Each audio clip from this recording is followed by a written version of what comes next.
The CH34 air code on an algae air conditioner indicates an abnormal buildup of pressure.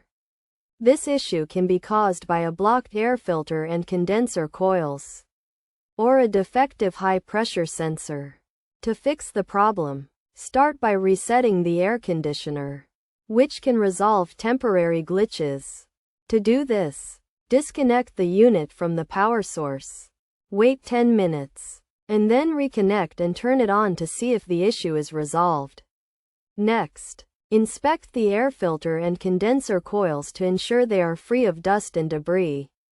Cleaning the air filter involves carefully removing it and using a soft brush or vacuum cleaner to remove dirt. If the filter is severely contaminated, it can be cleaned with water and a neutral detergent, and then dried in a well-ventilated area away from direct sunlight.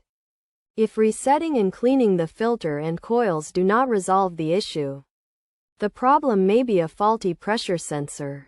In this case, the sensor should be checked to ensure it is in good condition. And if necessary, a qualified professional can assist with checking and replacing it.